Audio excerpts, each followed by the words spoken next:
celebrating all things cool in Jacksonville. A local show with a spotlight on the 904. With hosts Eden Kendall and Mark Payton. Featuring amazing stories from every neighborhood with Rance Adams. This is River City Live. And welcome to River City Live. We're here at the Avenues Mall on a pizza day, National Pizza Day. Yes. So I'm glad you didn't take the day off. Nobody decided to celebrate with family at home today. Pizza day is one of those days you can get out of the house and actually enjoy your pizza. It's a great excuse, and more on that in just a few, okay?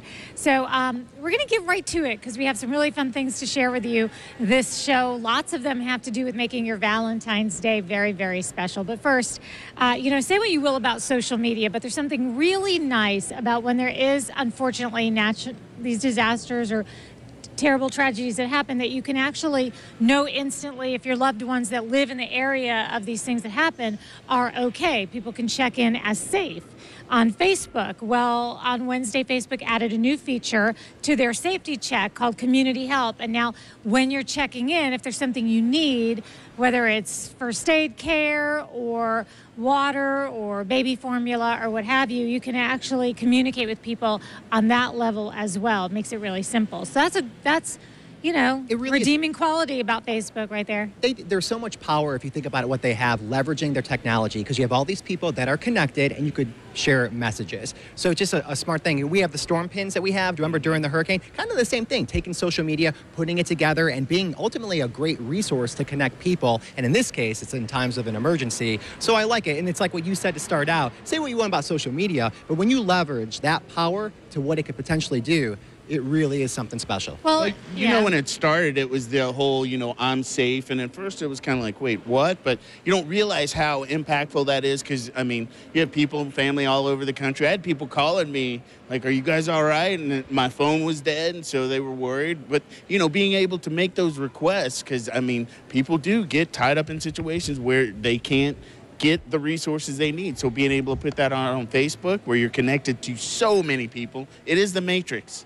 It's all about using your technology for good and not evil. Here's a great example of technology being used for something that maybe everybody doesn't really love, and that is being spied on. Is your TV spying on you? Yeah, so Vizio is in fact spying on you. Basically what they're doing is they're taking your TV habits of what you're watching, and then they're lining that up with your IP address. And from that, they could find out a lot of information, obviously what you watch and where you live, because that IP address, that's where you are on the internet. So they could figure out your zip code and things of that nature. Just from your zip code, they know really a lot about you, your household income on average and things like that.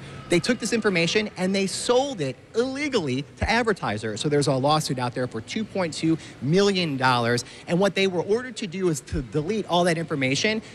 This is just a class action suit here in the United States. Globally, there's also a problem that they have to retract as well. So talk about technology being used for evil. Million. We're talking million. It's going to end up being billion once it's all said and done. Come on. Deleting that information is like trying to put toothpaste back in a tube. True. There's no way that information is gone. I hate to be the one to break it to you. And if you think about all the information we have out there, they call it in the industry just big data. Think about all the things at one point in your life you put out there, from social security numbers to zip codes to banking records. It's all out there somewhere. So it is a little scary. Technology is a great thing, but we got to be really careful. Well, if your TV is, you already know that your phone is listening to you, right?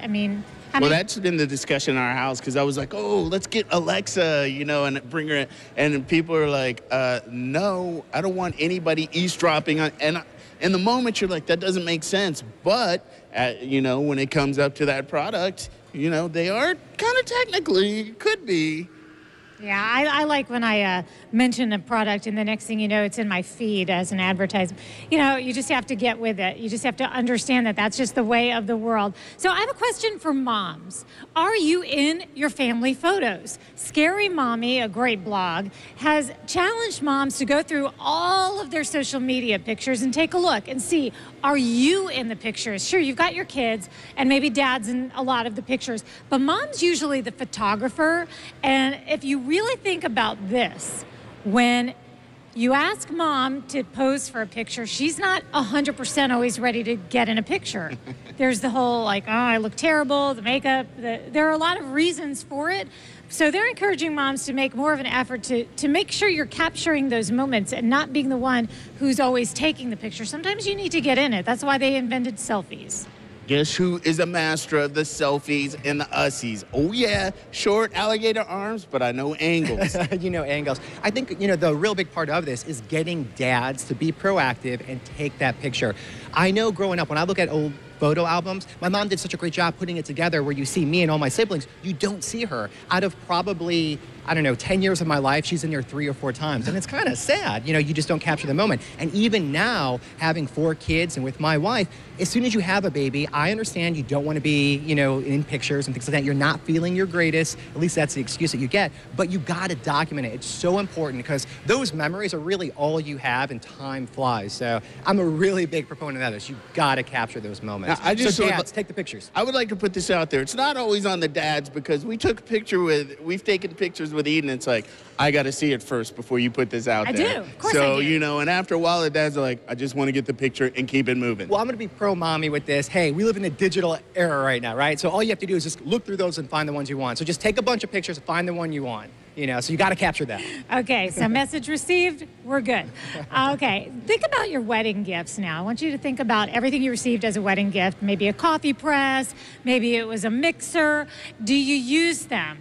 Well, if somebody were to give you the gift of pizza, you probably would use it, right? You would think. I mean, I've spoken to people before, and they've had like that a big mixing bowl that's like $500. Like, I've never used it, but Domino's has created a registry where people can actually put Domino's down for a gift card on their bridal registry and other aspects of things, and they'll send out e-gift cards because, you know, most people are gonna want pizza at some point. I mean, how many times have you moved somewhere, you got into your house or apartment like, I don't want anything, pizza's easy. So Domino's is giving that. It's so practical, and if you think about it, when you get married, you're gonna get like an apartment or move in together and move in. Those are perfect situations to have a gift card to have pizza. And it is National Pizza Day after all. Absolutely. I was thinking that these e-gift cards that they're promoting would be good for people with kids in college. Oh, yeah. You send a gift of pizza, your kid's going to be popular in the dorm that night. So I think it's a good idea. I don't think there's anything wrong with it. Maybe you give a bottle of wine and the little card that says, have a wine and a pizza night.